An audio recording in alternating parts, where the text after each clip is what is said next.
নমস্কাৰ বন্ধুসকল তেলচুৰা বুলি ক'লে আপোনালোক সকলোৱে নিশ্চয়কৈ চিনি পায় তেলচুৰা হৈছে বৰ্তমান অসমৰ এজন ফেমাছ চাইল্ড কমেডিয়ান ইউটিউবাৰ তো ফ্ৰেণ্ডছ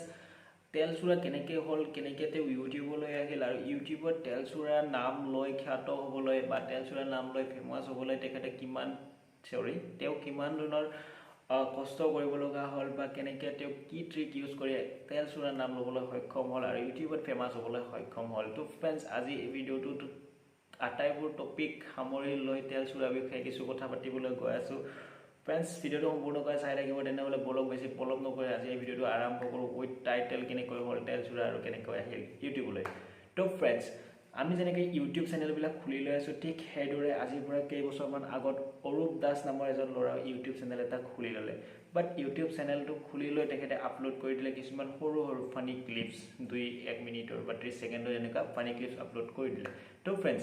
এতিয়া সেইবিলাকত ভিউজ কম আহিবলৈ ধৰিলে বাট ইউটিউব চেনেল এটা গ্ৰ' কৰিবলৈ হ'লে ভিউজটো আটাইতকৈ দৰকাৰী হয় ফ্ৰেণ্ডছ তাৰপিছত তেওঁ কি কৰিলে কিছুমান ফেক্ট আপলোড কৰিবলৈ আৰম্ভ কৰি দিলে আৰু পুনৰ সেই একে অৱস্থা সেই ফেক্টছবিলাকতো ভিউজ কম আহিবলৈ ধৰিলে যিটোৰ কাৰণে চেনেলটো গ্ৰ' কৰিব পৰা নাছিল তেওঁ তো ফ্ৰেণ্ডছ নেক্সট তেওঁ পুনৰ ফানি ক্লিপছবিলাক লৈ আহিল পুনৰ ফানি ভিডিঅ'বিলাক আপলোড কৰিবলৈ ধৰিলে কিন্তু তাত আকৌ সেই একে অৱস্থা হ'ল কাৰণ তাতো ভিউজ একেবাৰে কম তো ফ্ৰেণ্ডছ তাৰপিছত পুনৰ টপিক চেঞ্জ এবাৰ আহিল মটিভেশ্যনেল স্পীচ ফেক্টছ তো এনেকুৱা ধৰণে আপলোড কৰিবলৈ ধৰিলে কিন্তু তাত আকৌ সেই একে অৱস্থা একেদৰে চেনেলত ভিউজ কম হৈ পৰিল তো ফ্ৰেণ্ডছ এবাৰ পুনৰ গ'ল ফানি টপিকলৈ আৰু আকৌ আপলোড কৰিলে কিছুমান ফানি ভিডিঅ' তেলচুৰা নামে যি এজন ল'ৰাৰ এটা সৰু ল'ৰাৰ তেওঁ ভিডিঅ' আপলোড কৰিছিল য'ত ফানি ক্লিপছবিলাক আপলোড কৰিছিল তো সেই ভিডিঅ'টোত তেওঁ ভিউজ অকণমান বেছি আহিছিল যিবিলাক তেওঁ ফেক্ট আপলোড কৰিছিল তাতকৈ তো ফ্ৰেণ্ডছ তাৰপিছত সেই ল'ৰাজনৰ ষ্টৰি টাইপত বনাই তেওঁ ভিডিঅ' আপলোড কৰিবলৈ ল'লে ফানি ভিডিঅ' তো তেনেকৈ ভিউজ অকণমান বাঢ়িছিল বাট সেইখিনি ভিউজ ছাফিচিয়েণ্ট নাছিল চেনেলটো গ্ৰ' কৰাৰ বাবে তো ফ্ৰেণ্ডছ তাৰপিছত পুনৰ কিছুমান ছং কিছুমান মটিভেশ্যনেল স্পীচ কিছুমান ফেক্ট তেওঁ আপলোড কৰিবলৈ ল'লে অৰ্থাৎ এতিয়া তেওঁৰ চেনেলটো হৈ পৰিল এটা মিক্স কণ্টেণ্ট থকা এটা চেনেল য'ত নেকি আছিল ফেক্টছ মটিভেশ্যনেল স্পীচ গান আছিল এটা আছিল চাগে আপোনালোকক মই দেখুৱাই আছোঁ তো এটা নেকি গানো আছে তাৰপিছত এনেকৈ মানে ইউটিউব চেনেলটো অকণমান ভিউজ আহি আছিল বাট সেই যিজন সৰু ল'ৰাৰ ভিডিঅ' আছিল এদিন কি হ'ল ভিডিঅ'কেইটা ভাইৰেল হৈ পৰে বা ভিডিঅ'টোত ভিউজ অধিক আহিবলৈ আৰম্ভ কৰিলে তো ফ্ৰেণ্ডছ তাৰপিছত তেওঁ ফেক্টছবিলাক বাদ দি তেওঁ মটিভেশ্যনেল স্পীচবিলাক বাদ দি সেই ল'ৰাজনৰ ভিডিঅ' বনাবলৈ আৰম্ভ কৰিলে অৰ্থাৎ সেই ল'ৰাজনৰ ভিডিঅ'ত গুৰুত্ব দিবলৈ আৰম্ভ কৰিলে যিহেতু ভিউজ আহি আছিল সেই ল'ৰাজনৰ সেই টাইমত যিহেতু মানুহে কমেডি চাই ভাল পাইছিল সেই টাইমত বুলবুল হুছেইনৰ বহুকেইখন VCD বা বহুকেইটা ফানি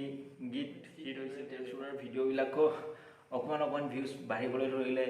কেতিয়াবা এটা ভিডিঅ' ভাইৰেলো হৈ পৰিল যাৰ ফলত চেনেলটো একেবাৰে গ্ৰ' কৰিবলৈ ধৰিলে তো ফ্ৰেণ্ডছ এনেকুৱাই জন্ম হ'ল আমাৰ সকলোৰে মৰমৰ ফেমাছ ইউটিউবাৰ তেলচুৰা এনেদৰে তীব্ৰ গতিত চেনেলটো আগবাঢ়ি গৈ থাকিল আৰু ভিউজ আপোনালোকে দেখিবলৈ পাইছে মই আপোনালোকক স্ক্ৰীণত শ্ব' কৰাইছোঁ তেলচুৰাৰ ভিউজ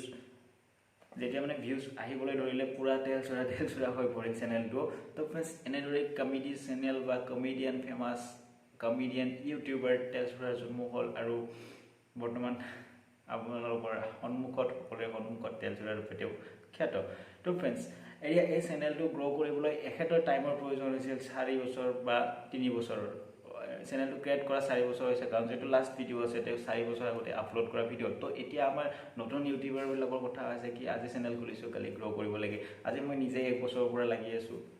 মোৰ যিটো ফাৰ্ষ্ট ভিডিঅ' আছে এইটো 2 বছৰ আগতে আপলোড কৰা আছে তো এনেকুৱা ধৰণে একচুৱেলি কি হয় এটা টাৰ্ণিং পইণ্ট সকলো চেনেলতে আহে এটা দুটা ভিডিঅ' আপোনালোকৰ যেতিয়া ভাইৰেল হৈ যাব তেতিয়া আপোনাৰ চেনেলটো একদম গ্ৰ' কৰি যাব বাট তেতিয়ালৈকে আপুনি ষ্টেবল কৰি থাকিব লাগিব আপুনি কষ্ট কৰি থাকিব লাগিব চেনেলটোত কণ্টিনিউৱাছলি ভিডিঅ' আপলোড কৰি থাকিব লাগিব কোনটো ভিডিঅ' ভাইৰেল হৈ যায় কোনে জানে তো ফ্ৰেণ্ডছ প্ৰত্যেকটা ভিডিঅ'তে আপুনি আপোনাৰ বেষ্ট দিবলৈ চেষ্টা কৰক কাৰণ কোনটো ভিডিঅ' ভাইৰেল হৈ যায় কেতিয়া সেইটো কোনেও ক'ব নোৱাৰে আৰু কোনটো টপিক মানুহে কোনটো সময়ত ভাল পাই ভাইৰেল কৰি দিয়ে সেইটো কোনেও ক'ব নোৱাৰে তো ফ্ৰেণ্ডছ কষ্ট কৰক কণ্টেণ্ট বনাওক কোনো ধৰণৰ শ্বৰ্টকাট আইডিয়া ল'বলৈ নাযাব YT লাভ কিবা কিবি এনেকুৱা ধৰণৰ এপত আপোনালোকে ভিউজ আনিবলৈ নাযাব কাৰণ এনেকুৱা ধৰণৰ এপত ভিউজ আনি আপোনালোকে কি কৰিব আপোনালোকে তাত ৰিয়েল ভিউৱাৰ্ছ নাপায় আপোনালোক ইউটিউবত কিবা এটা পাবলৈ হ'লে আপোনালোকে যদি ইউটিউবত পইচাৰ কাৰণে আহিছে, আপুনি ইউটিউবত যদি মনিটাইজেশ্যন কৰি কিবা এটা ইনকাম কৰিম বুলি আহিছে, তেতিয়াহ'লে আপোনালোকে কণ্টেণ্ট ভাল বনাওক, কণ্টেণ্ট হিট কৰক, তেতিয়াহে আপোনালোকৰ এতিয়া মই নিজেই চেষ্টা কৰিছোঁ, মোৰ কণ্টেণ্ট মই সদায়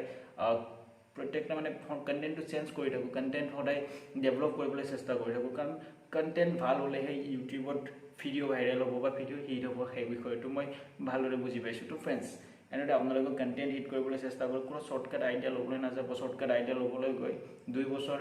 আজি মই বেকাৰ নষ্ট কৰিছোঁ, ঠিক এনেদৰে আপোনালোকেও নষ্ট কৰিব। তো ফ্ৰেণ্ডছ, পুনৰ এটা নতুন ভিডিঅ'তে লগ পাম, আজিলৈ ইমানে, ধন্যবাদ।